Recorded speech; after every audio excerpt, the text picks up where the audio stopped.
Well, hello, everybody. Happy Monday, February 7th, 2022. This is the Slate, a DraftKings show that covers all things sports betting, daily fantasy, and what do you know? We're spending more time on Super Bowl 56 because we can't get enough, and admit it, a week from now, you're going to miss football. So we don't feel bad about hammering the crap out of this game. Bengals, Rams, Brendan Glasheen, Matt Meiselman, Jeff Ulrich, your Monday crew for this show. Gents, hope you're well. We're getting closer now, 6 days away from the big game. Jeff, you said you don't mind continuing to talk about the Super Bowl. What is your latest hot take, stance? Where are you at on this game, sir? I mean, not much has changed. I mean, that's the one thing that does get a little bit repetitive, right? You're just going to hear, I think for the most part, unless there's some kind of like late breaking news, like someone gets hurt in practice. I mean, the analysis was kind of done last week, and we're kind of just waiting and watching and stuff like that. I mean, I saw the Bengals at +4.5 this morning. They're back down to 4, it looks like. But man, I said it at the start of the week, and I'll say it again. I like that line. I mean, I like the Bengals. I mean, I think if you got them at 4.5, that's good. It looks like some people decided that was a good place to get them as well.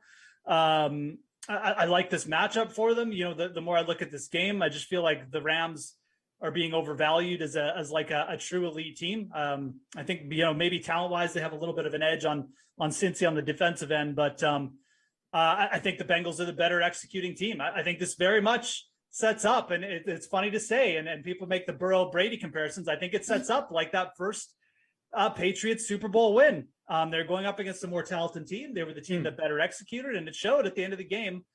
And I think you'll see something similar here. I really do think how this game is going to play out. So I'm excited to see this one go. Thought about it a lot, and I really have no reason to get off the Bengals.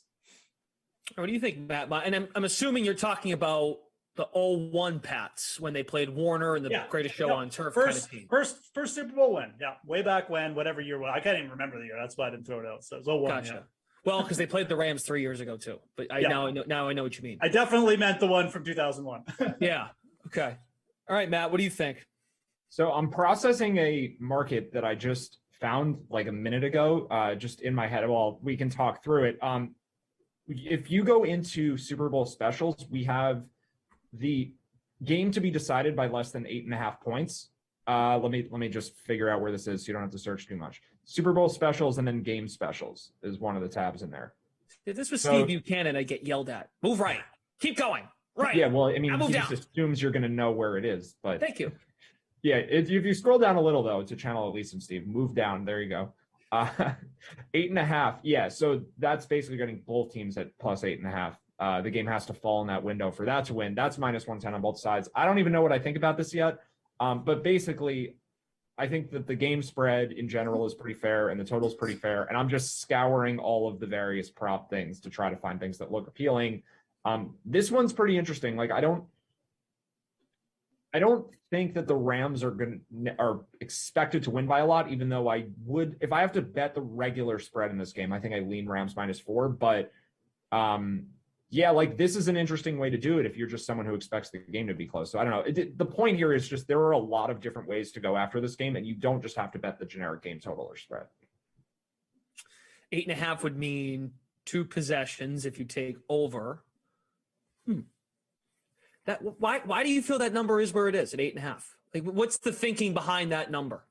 I'm guessing it's just like it's computed based on the probability.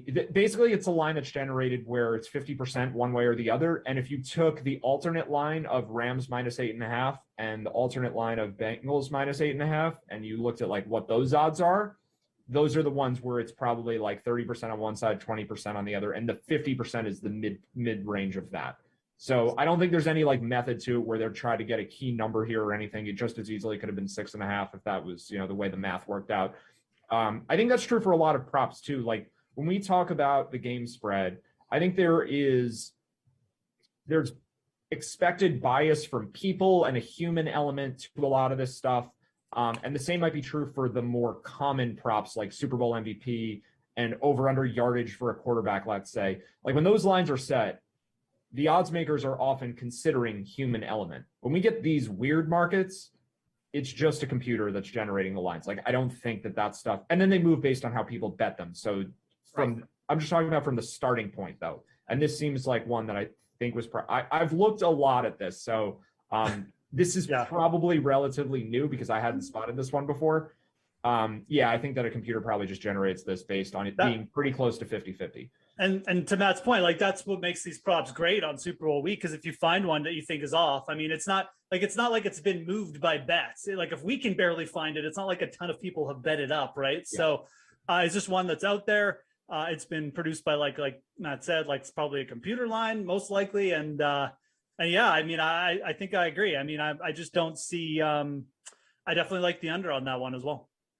Yeah, neither side has been juiced yet, and yes, it is a fun little tour around the DK Sportsbook, especially this time of year with the Super Bowl, finding bets that intrigue you. And of course, we encourage you to check out the DK Sportsbook. There's a nifty app that you can download. So if you're in a state in which you can access sports gambling, get the DraftKings app, check it out. And of course, we'll talk some DFS up until 5 minutes of sticks. I also kind of chuckled when I saw First Coach's Challenge. Sean McVay has proven in these playoffs he has no issue throwing that flag. So maybe you want to take the Rams on that one. I I saw that one too. I'm like, maybe that's a bet for the Rams side. I think first time out is pretty good for the Rams too. McVay loves to just waste his timeouts and like talk over plays and stuff like that. So you could maybe parlay both of them with the Rams. I mean, timeout and I don't even actually probably can't parlay those two, but you can bet both of them. Definitely like the Rams side on that. I'm not seeing a same game parlay option for that, but probably not. That would be weird. The point being, folks, there's a lot there under the Super Bowl specials tab.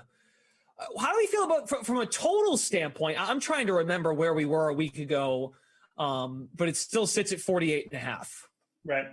Yeah, I think it opened at 50, and when we went on a week ago, it had dropped a half point to 49.5, so we're 1 point below that.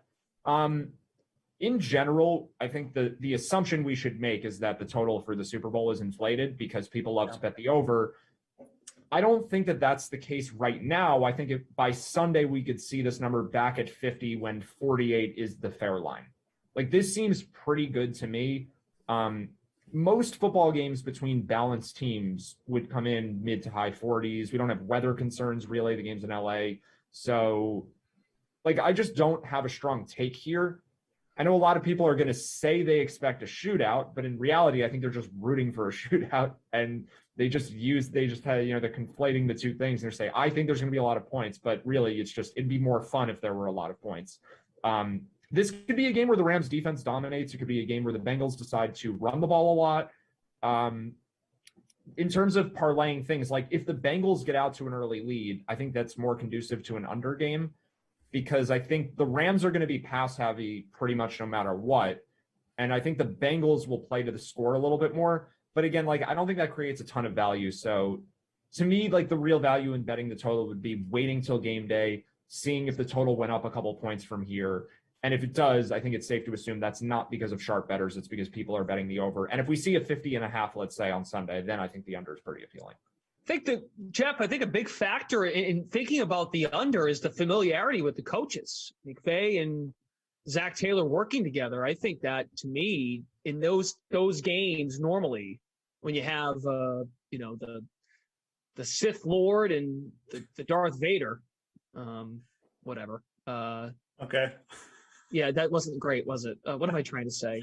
Whatever. Is Boba Fett involved in this? He's I'm trying to do pop culture crap, and I'm not good at it. So whatever. You know what I mean? They both worked together before. So I think an under might be better there, especially because McVay. Jedi Master and the Padawan is what Glash wanted to say. Yeah, there it is. We got two people who know each other. It's cool. I'm here for you, pal. I gotcha. It's like Batman and Robin, Nightwing we could throw in there. I don't know.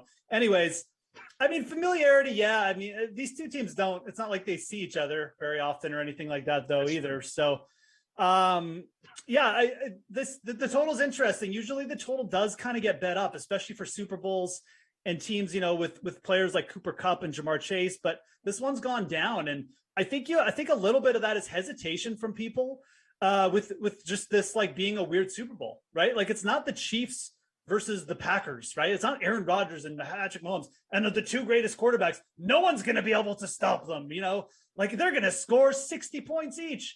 Like the attitude is like, oh my God, it's the Bengals and the Rams. Like, okay, the Rams are okay. Like the Bengals, how are they going to score points?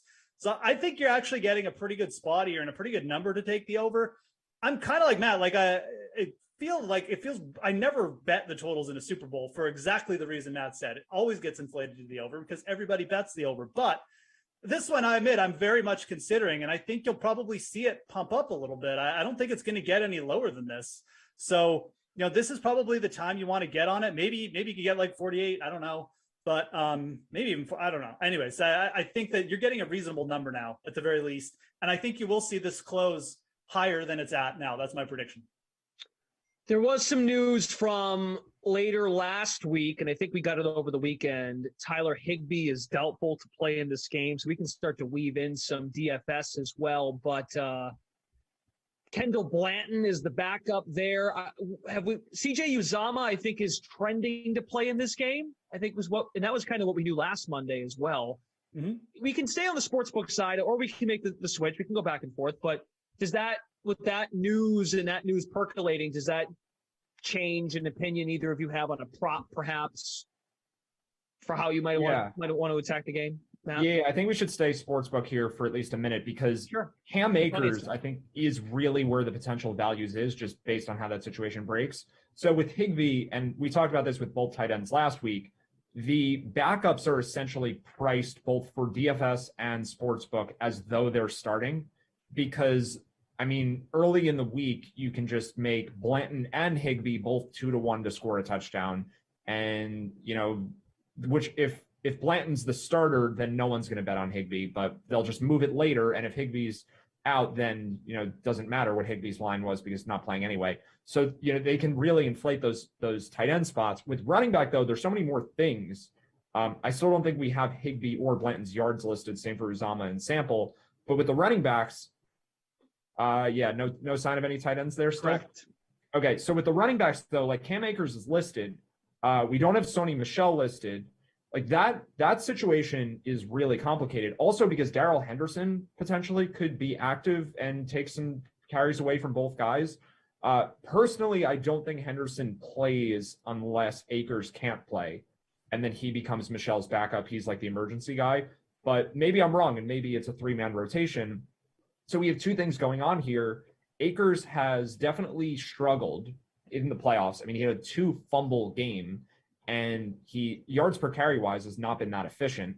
His yardage totals are, look at that. It's just, he hasn't been good. He really just hasn't played well. So Sony Michel could just take over as the starter for that reason alone. But then Cam Akers missed an entire week of practice last week. And the Super Bowl is weird because it's 2 weeks leading up to it. We don't actually know how relevant this is. But I would say on the one hand, Akers could lose playing time just from poor performance. And on the other hand, he could lose playing time because he's actually hurt, or small chance of this, he doesn't play at all. Like, I still think that's pretty unlikely, but there are some bets that become really, really appealing for all of these scenarios. And then for DFS purposes, Michel's way underpriced if he's the starter. So we have to monitor this running back situation, I think, for just about everything. To me, this is the most relevant news for the Super Bowl by far. And it totally outpaces the relevance of the Uzama news, which probably matters more for the game outcome because these are running backs we're talking about. Like, it doesn't matter which one plays in terms of who's going to win or lose. Right. Uzama is more important to the Bengals, but for prop betting, for DFS, for those reasons, I think the Rams running back situation is really worth keeping an eye on. I wonder why the over then is juiced at -120 for his over. Yeah, if he's the full starter, it's a pretty low total. That's a low total. Yeah, like if Akers hits his over on rushing attempts, which is at 16.5, he probably goes over. That's only 4 yards per carry. But the bet I really like here is the under on Akers rushing attempts. He could get 9 carries and go for 80 yards. Like, he could break a long 1 or 2. To me, the probability that he gets 17 or more rushing attempts, given all of this uncertainty, is below 50%. Like, the situation has to be he gets himself healthy and practices. He doesn't lose any playing time for poor performance. And the game goes in a way where the Rams actually have the lead and are running. Because if they're losing, he's not going to hit this either. Like, there's just a lot of ways he comes in under this number. So as far as like player props for the Super Bowl right now, I think under on Akers rushing attempts is easily my favorite one. Matt is 100% like correct. Like this is where for props and DFS is you're going to watch. I'm just not sure. Other than like maybe we get like obviously we're going to find out if Darrell Henderson Jr. is activated and if Cam Akers is practicing from it. Like I don't think McVay is going to come out and say, "Oh yeah, like I'm rolling with Sony Michel." That's the only sort of cruddy part of this. I think we're going to be going in and it's like, okay, who's ever on the first, like if you see Sony Michel on the first drive and you got it over on the Cam Akers prop, you're probably done. Like that's probably, you're probably just going to be guessing. So I do think the guess though, the proper educated guess is to fade Cam Akers because this guy has been getting 20 plus carries and he's been going under 4 yards per carry. And if McVay was happy, he wouldn't be talking about Darrell Henderson Jr. He'd just be like, yeah, sure. Like, I don't care if Darrell Henderson Jr. is playing because I got Cam Akers here. So I think there's a lot. You got to read the tea leaves a little bit. I don't think we'll get any super straight news, but I think you're going to see Henderson Jr. activated. It sounds like they really want to get him on the field. I don't know how many snaps he's going to play, but I think like Matt, I will be shocked if Cam Akers sees 17 carries. The game will have to be like almost a blowout, and Henderson will probably have to get the start and really produce from the get-go, I think, for that to happen. And I don't think either of those will happen. So, well, and the Rams have also seemed inclined to play Sony Michel when they're ahead. At least it seems that way. I mean, maybe that's my own biases reading into it because of the fumble issues. Michel is the lower upside, safer choice for the Rams. Like if they're up 2 scores, I think it's more likely Michel's on the field at the end. Yeah, I mean, they've already seen the Cam Akers show almost knocked them out of the playoffs. So I think that's a very educated, like, logical, forward guessing thing to do. And instead of just, saying, oh, well, there's no news, it's going to be Cam Akers, which I don't think is, like going to benefit you. So. Well, in big picture from the whole season, let's keep in mind the fact. Now, I realize Henderson went out, so they kind of needed him. But the fact that McVay went to Akers when we all thought his season was over, we shouldn't put it past him to go to Henderson if he's ready, right? Like the Akers story in of itself kind of speaks to what we're both talking about, what both of you are talking about here. Yeah, and that's a good point too. Like he could just be ready to go back. He could be like, okay, maybe this guy looks good in practice. Like I've seen enough with Cam. Sorry, Cam. Obviously he's been a big proponent of Akers, and like if Akers does lead the field, I won't be like super shocked. But I mean, there's a lot of different scenarios there for the other two to potentially lead the Rams. So right, and the key to it too is the reason why we're talking about it because he hasn't played that well, like Meiselman said. No, he hasn't been not playing at all. How about the quarterbacks? Either you have a developing thought on the quarterback? I know we'll probably talk quarterbacks for the MVP award, and we talked a lot of MVP award last week. It's a very public thing to talk about the MVP award and where you might want to go. It's one of those fun props, and we'll do more of the prop stuff. If you have thoughts, please drop your questions in the Twitch chat, also on YouTube, or if you have anything in mind and you want to fire away, go for it. How about the quarterbacks? So, my biggest thing is, I mean, I don't necessarily like have a hard stance. I mean, I think the lines on both of them are pretty good, but this is kind of going to, I don't know. I mean, this is maybe going to sound a little weird, but I do like going over on Matthew Stafford's passing yards, but I really like going under on his touchdown props because I feel like the passing total seems a little bit too low. Like it's almost just like, oh yeah, the Rams are going to run the ball and they're not going to have to pass that much. But then he's also got a touchdown prop that's like, at minus 225 to throw 2 touchdowns. Teams have thrown more than 2 touchdowns against the Bengals 3 times this year. And we're giving Matthew Stafford minus 225, to hit 2. I mean, like that's big. Like the under is plus 165 on 2 passing touchdowns. And with just how variable the touchdowns are, I mean, I think that's good. That's good value. I mean, I again, we're talking about how bad the running backs are, but still there's multiple ways you can score in the NFL, obviously. So that's one prop that's really stuck out to me during the week. I feel like, it's a little bit inflated for Stafford. Whereas, maybe the passing yardage, I mean, with how efficient Stafford's been just on hitting plays downfield and how quickly they can move the ball with Cooper Kupp, I really, maybe we'll either bet the over or like just stay off his passing totals. But the touchdown props for me on Stafford look wildly inflated. Still moving. It will move on folks' screens here in just a second. Now it's at minus 235. Yeah. At that point, why wouldn't it just move to 2.5? I'm just I wondering. do think you can find, if you go deeper into somewhere in DK Sportsbook, you'll have the alternate where you can bet the 2.5 also. I guess Right, 1.5 is just, I don't know, the more mainstream line. Okay. Yeah. I think it's in there somewhere. It might take us a while to find it. Yeah. Rest of the show. Yeah. What's the, well, look, it's Jeff's point. When you look at it, you're like, well, why in the world am I going to consider the over in that case? I don't know. And you know what? Like Meiselman said, it's going to be Here we go. If you go to the end, if you go to Okay. QB props, under passing props, go to the very end and go to QB props. You can get here we Matthew go. Stafford exact pass touchdowns. Oh, you can't get alternate lines, but you can get exact passing touchdowns. So. But if he throws for 2, that might, so that's the move, right? I mean, that's where you could get value in an over and take 2 on the dot.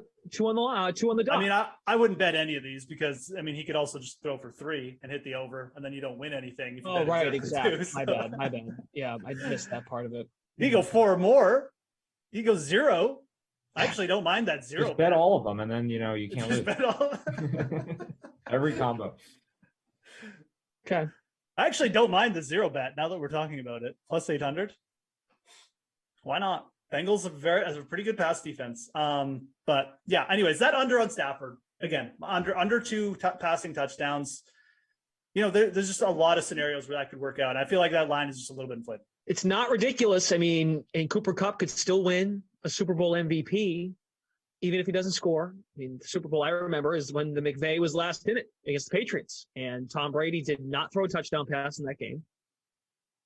It's possible. He could still have a great game and throw for 280 and not throw a touchdown. Okay. He could rush for a touchdown.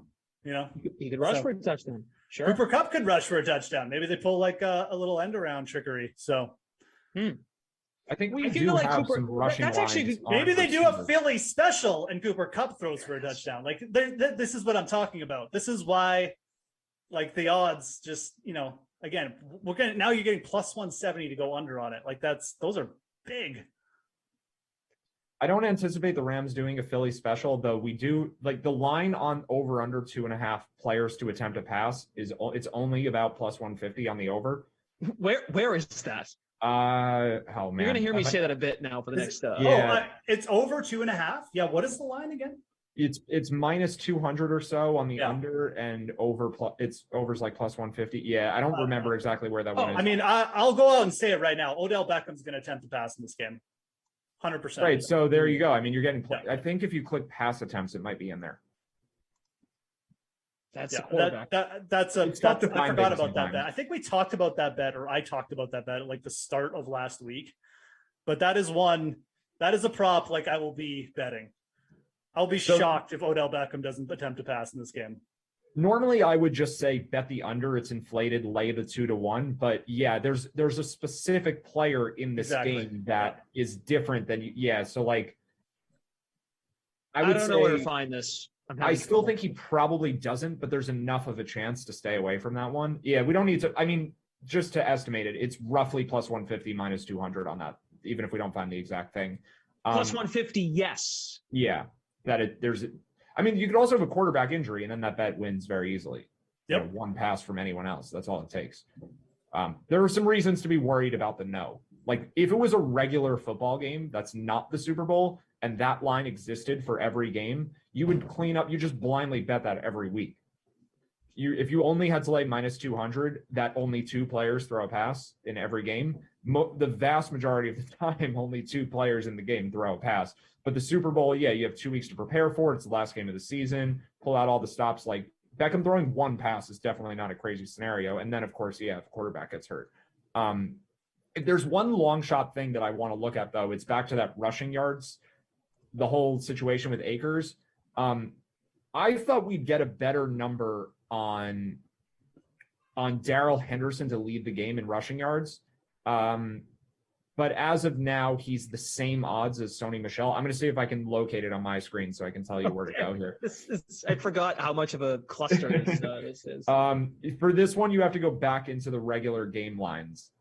Okay. And then click and then scroll over to rushing. I'm pretty sure from down here. If you go under. Okay. Yeah. Here's what you do. You go to game lines and then you click on the game, like on there. That's right. And then it's rushing props. Oh, that is annoying. Sorry. Love you, me at DraftKings, but And then if you scroll down, do we have it? It's below the receiving. It's for player to have the most rushing yards in the game. Should be coming up soon. here we go. Well, wait a minute. No. We have most receiving yards there. I don't know why. Most rushing yards in the okay. Here we go. Okay, so I thought we could get Henderson here at like 30-1, 40-1. I mean, you can't take that number unless you have Akers news first, because the probability of Henderson actually becoming the starter is close to zero if they're all healthy. I mean, I think he could play, but this is not enough odds for that. Michelle, though, like even if Akers is active, I think the Michelle one's interesting. And then if you get a Rams running back committee, like why not Joe Mixon at plus odds to leave? Like, that one's the safest. But to me, I think the most likely outcome, and it sounds like Jeff, you agree with this. Akers is going to play, probably a little bit less than normal. Michelle's going to be part of Michelle's definitely playing some capacity, and Henderson may play a little bit. And if those guys all rotate in and out, Mixon should not be plus odds to lead the game in rushing yards, even if the Bengals lose. I mean, it may only take 50 yards to win this market. So yeah, like I'm basically going to spend the entire week staring at this part of the page, because the news, I think, is most exploitable here, where depending what happens, there's a bet that is worth making. I think if Akers is ruled out, you just bet everyone is not Akers. Yeah. Because then everyone's underpriced.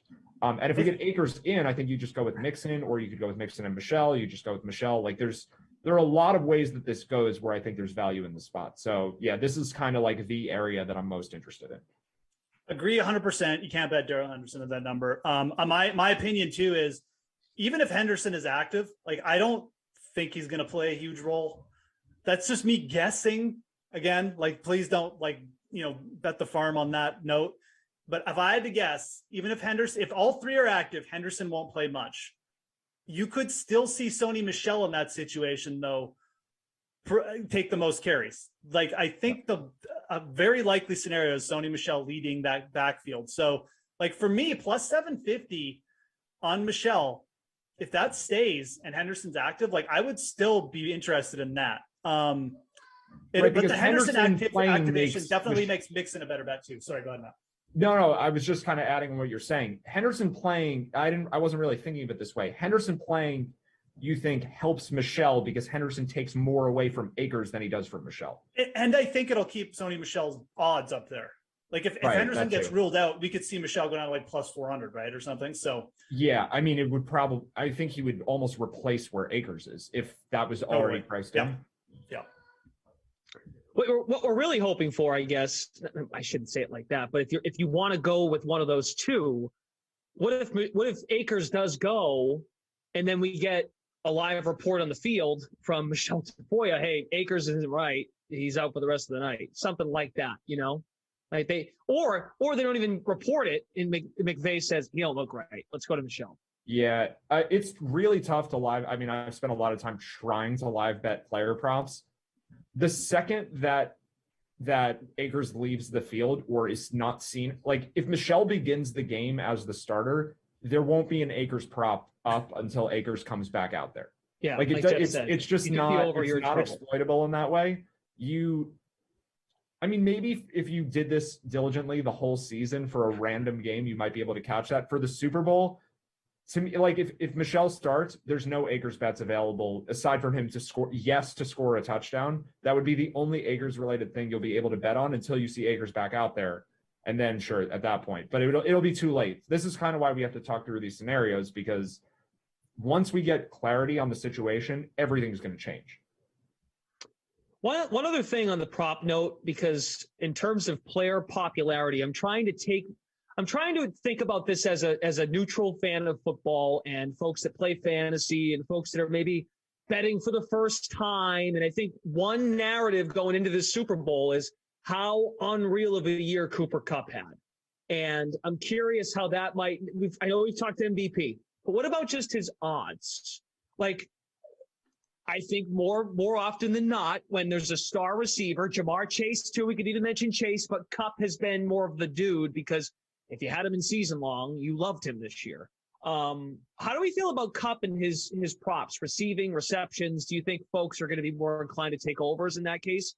Or is that not smart? And maybe it's a game in which, like Jeff said, OBJ's throwing a pass or OBJ gets 10 targets because Kupp is taken out of the game. I'm just curious what you guys think about that. Yeah, I have a pretty quick answer here, and then I'll let Jeff weigh in. Like, I think the current lines are pretty fair, and they're going to get bet up, and then I'm interested in the unders on basically all of Kupp's things later, because I think you're right that people will gravitate towards this. So if you like the under, I mean, in general, you probably want to wait, but for Kupp specifically, like, this number probably gets above 110 at some point. Absolutely. You will see this number get by the time we hit Sunday. Like, I mean, player props in general, they move closer to game time. That's when people really start to bet player props. Right. So you will see this. Like, no one's betting the under on Cooper Kupp. I mean, I'm sure there's like one guy out there that's done it, but like, I mean, Matt will, but even Matt is waiting, right? That's my point. Like, no one, like Matt is waiting to bet it. I'm waiting to bet it too, because there's like, I'm not going to take it right now. I mean, I don't think it's like a terrible bet right now, actually, at 106, but you know, this will go up. I mean, there's like little doubt in my mind. I mean, I think we can pretty much safely say that Cooper Kupps won't finish at 106. It'll finish higher. Because that's where everyone is going to bet. People bet overs, and like Cooper Kupp has been the most over machine in the NFL this year. So yeah, we could see a big total there.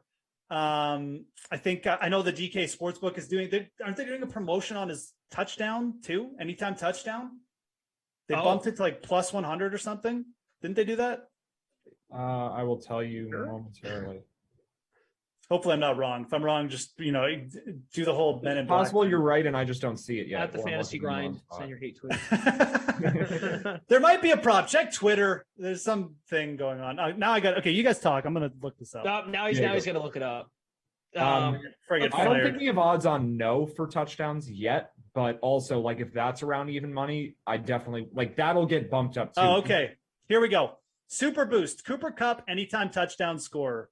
6 p.m. Eastern to 9 p.m. Eastern only. You can get Cooper Kupp at plus 100 on Twitter via the DraftKings Sportsbook. Okay. So that actually starts before the game starts. No, I think is that today?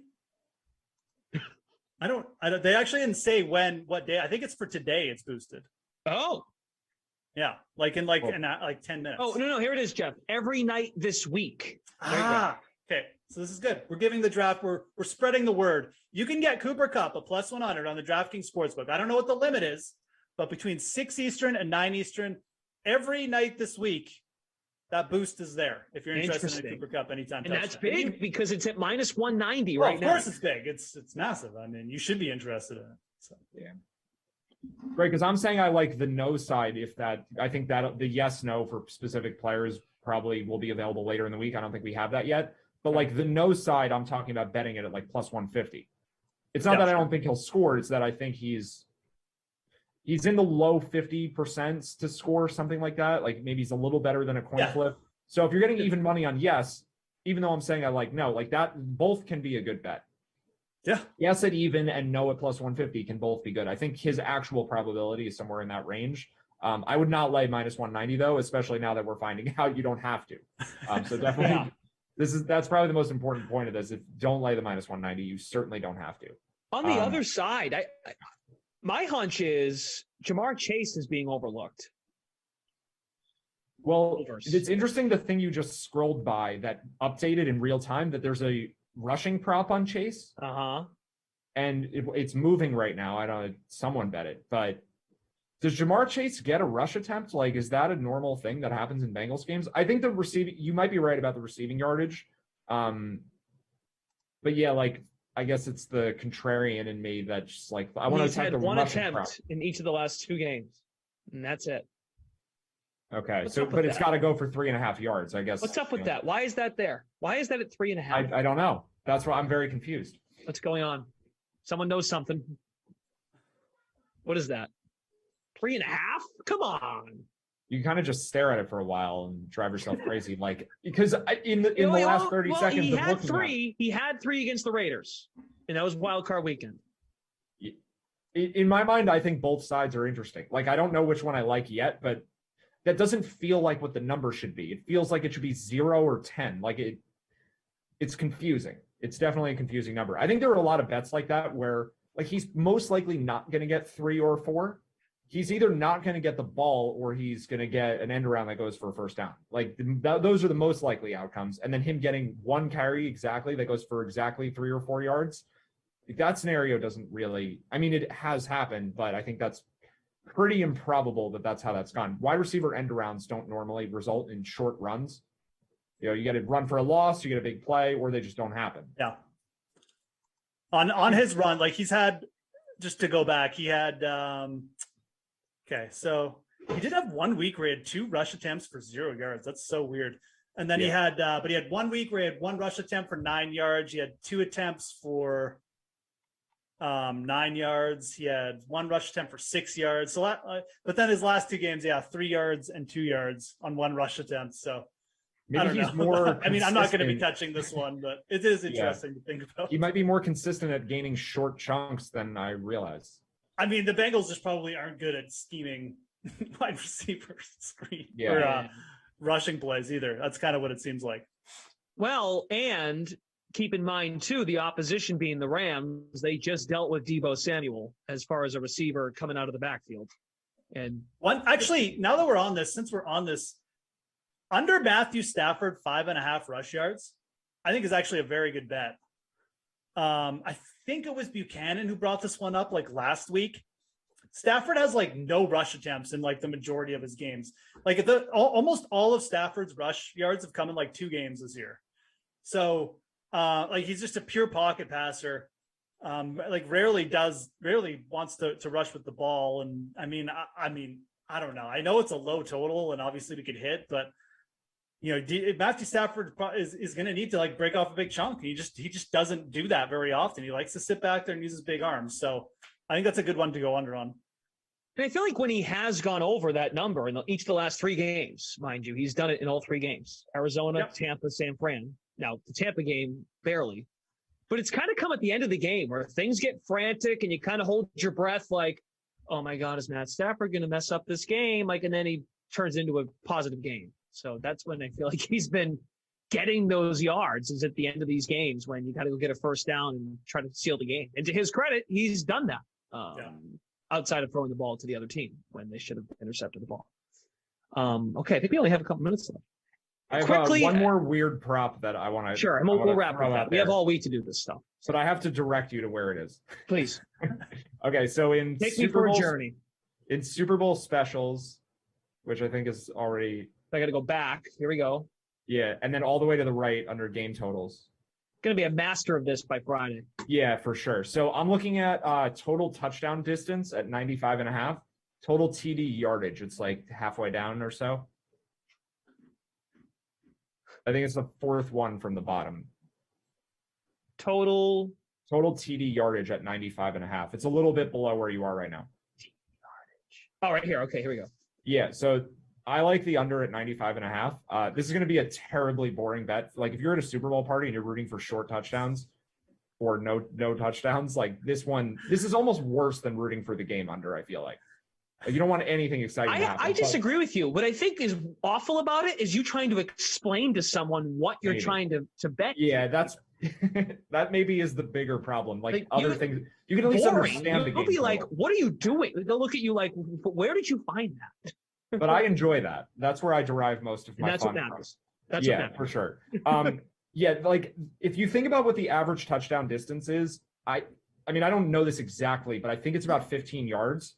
And this game over under for total touchdowns is 5.5. So just doing like the quick math in my head, that gets you somewhere in like the mid 80s. And this is 10 yards higher than that. I don't really think there's any reason. To me, this is just like not priced properly.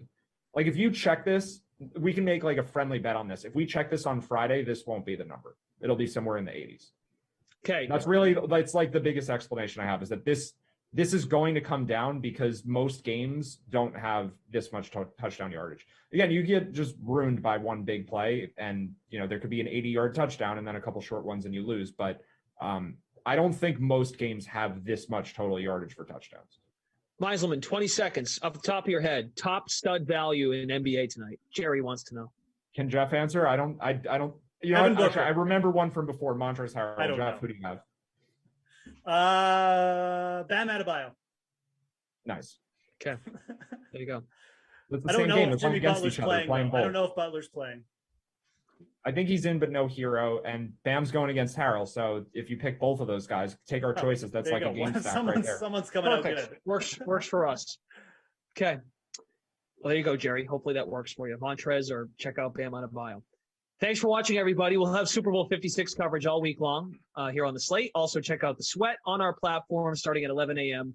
on the DraftKings YouTube and Twitch pages, and also over on Twitter. You can find the live stream at DK Live, the DK Nation Twitter page. Thanks for watching. Back tomorrow with Meiselman and Shirag to talk some NBA, and we'll maybe even work in some NBA trade deadline because that is coming up on Thursday. So for Jeff, Matt, Brendan Glasheen saying so long and thanks for watching. See you again next time.